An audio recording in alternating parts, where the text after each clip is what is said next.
Assalamualaikum warahmatullahi wabarakatuh. Kami ingin mempresentasikan tugas besar simulasi jaringan sensor nirkabel. Kelompok ini beranggota saya sendiri, Atika Safa, lalu ada Anissa Azara, ada Farhan Satria, dan Zini Naufal Gusti Fadilah. Next. Tools yang kita gunakan yaitu pertama ada VMware, lalu ada Contiki. Next. Yang pertama, buka VMware, pilih Open a Virtual Machine, lalu yang kedua pilih Contiki. Next. Yang ketiga, jalankan Contiki di VMware. Yang keempat, masukkan user dan password default, yaitu user. Next. Lalu yang kelima, buka Koja Simulator. Yang keenam, buat simulasi baru, yaitu pilih file, lalu new simulasi. Selanjutnya akan dijelaskan oleh rekan saya. Selanjutnya pada bagian yang langkah ke-7, setelah kebuka dialog create new simulation, habis itu namain simulasinya apa, habis itu baru create yang di sini sebelah sini. Habis itu udah selesai, habis itu yang ke-8 itu ada selanjutnya pilih mods. Yang bagian atas terus ada add mods, create new mods, lalu pilih sky mods.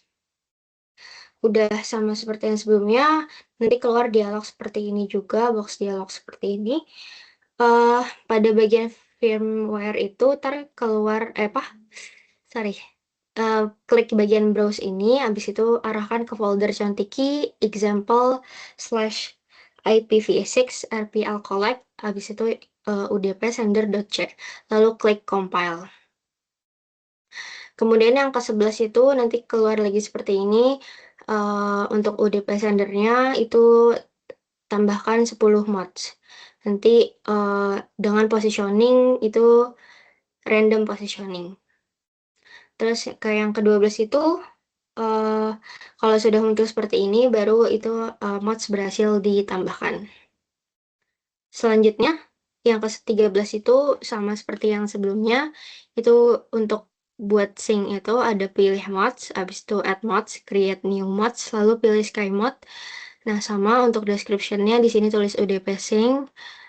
Kemudian di bagian firmware juga di browse ke folder contiki /example /IPv6 /RPL collect /udp sync.c.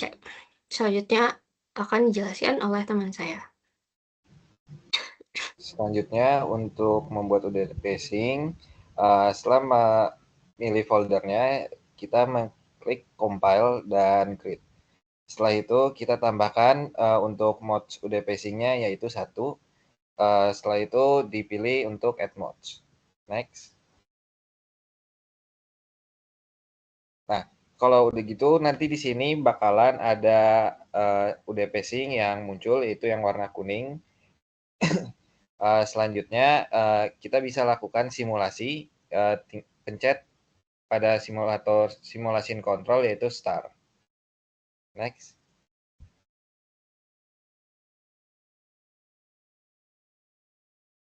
Ketika simulasi sudah berjalan, nanti akan ada outputnya seperti ini. Next.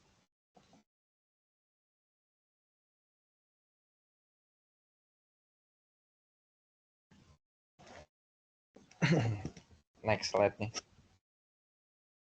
Setelah itu nanti di sini akan ada selanjutnya di sini tutorial untuk membuka data. Pertama, pilih tools, lalu collect view, dan pilih sky, yaitu nanti kita pilihnya itu UDP sync-nya, yaitu di sky 11. Selanjutnya, klik tampilan data collect. Nah, di sini nanti report intervalnya bisa setelah itu report intervalnya itu nanti bisa disetting ke 10 dan report transmitternya nanti bisa disetting ke 10. Selanjutnya itu send comments dan collect data. Nah, di sini terdapat data yang sudah diambil. Di sini bisa terlihat ada temperatur, average power consumption, dan node info. Selanjutnya akan didemonstrasikan oleh teman saya yaitu Zihni.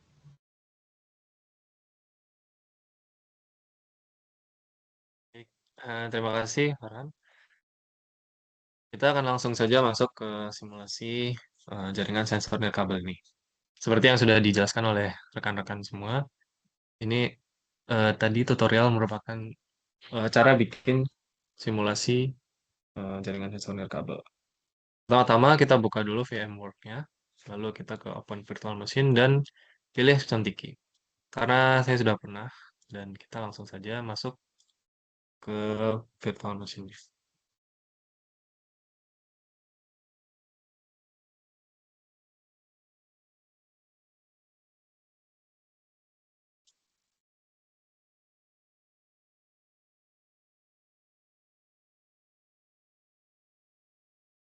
Setelah itu, kita bisa masukkan password defaultnya yaitu user. Setelah itu kita tunggu. Ketika sudah berhasil masuk, kita pilih Koja. Dan di sini kita akan memulai simulation yang baru dengan nama My Simulation. Selanjutnya akan kita tambahkan terlebih dahulu modes yang berjenis Sky Mode, yaitu UDP Sender C, yaitu lokasinya berada di Home, User, Contiki, Examples, IPv6, RPL Collect, dan juga UDP Sender C. Klik Open dan kita compile. Setelah compile berhasil, maka kita akan create. Dan pada kali ini, saya akan contohkan, kita akan bikin source node-nya yaitu sejumlah 5. Lihat di sini, posisinya masih random, namun akan saya coba rapikan terlebih dahulu.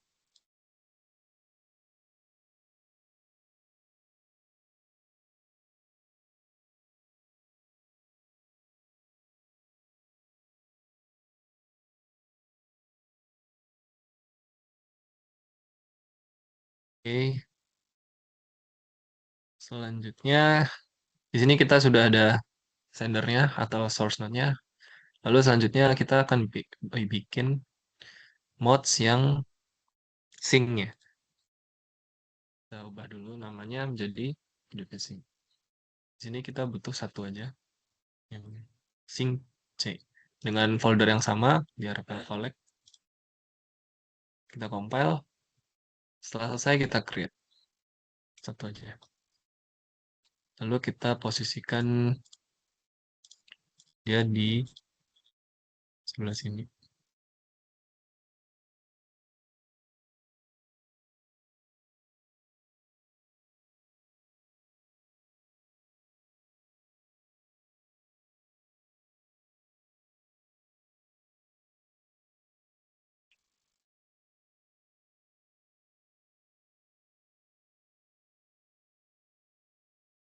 Oke, jika sudah terdapat satu sync node dan juga 5 source node, kita bisa lakukan simulasinya dengan mencet start pada simulation control di sini.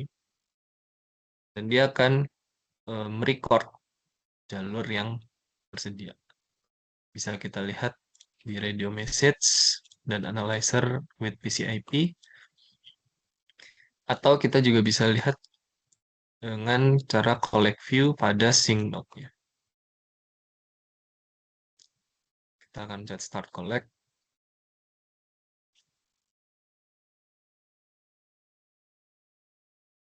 Oke. Di sini merupakan visualisasi sensor map atau jalur-jalur dari setiap source node yang bisa dilewatin untuk menuju ke sync node. Contoh seperti ketika source node 3 ingin menuju ke sync node 6, maka dia harus melewati source node yang kedua, lalu yang ke-1, dan pada akhirnya bisa menuju ke sync node yang ke-6.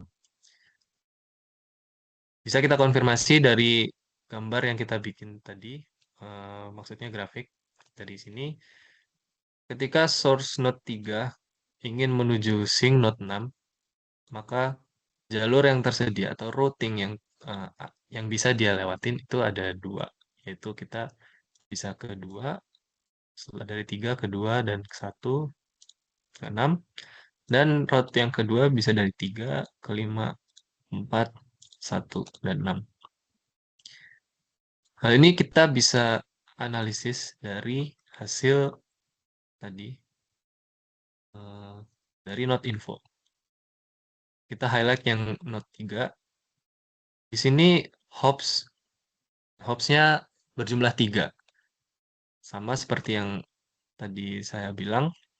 Maksudnya dari hops 3 ini adalah ketika source node 3 ingin menuju ke sync node, ingin mengirim sinyal, maka dia harus melewati atau melompat sebanyak 3 kali untuk sampai ke tujuan yaitu sync node 6.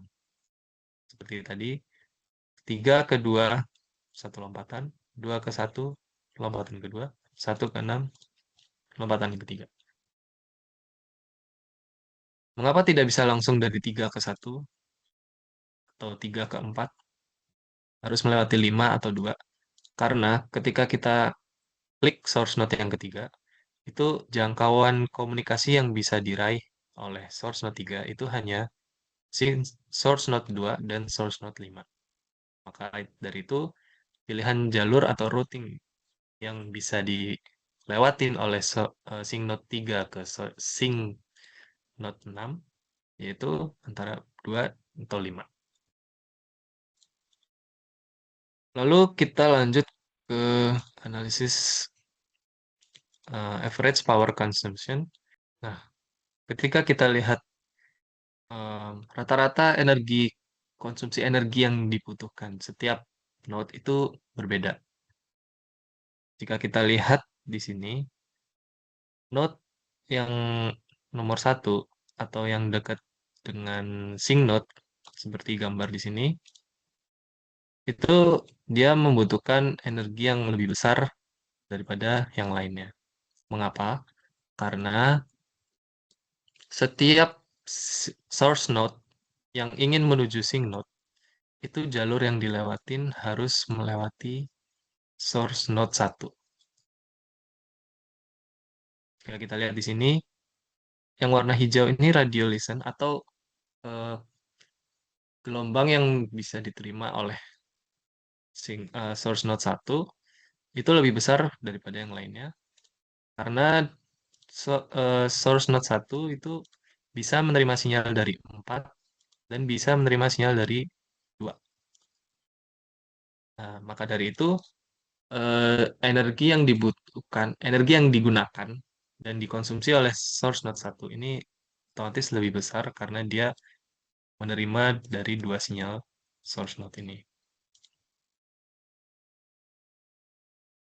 Namun, jika terjadi hal yang tidak diinginkan, yaitu source node 1 ini mengalami kerusakan atau mati, maka jalur yang dilewatin untuk menuju sync node itu menjadi terputus.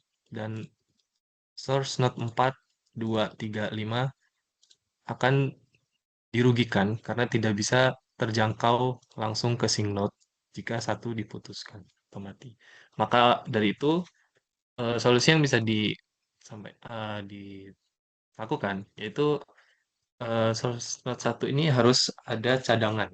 Harus ada cadangannya supaya tidak jika terputus source node yang lain tetap bisa berkomunikasi menuju sync node. Baik, mungkin itu saja yang bisa kami presentasikan, kami simulasikan. Kurang lebihnya mohon maaf. Wassalamualaikum warahmatullahi wabarakatuh.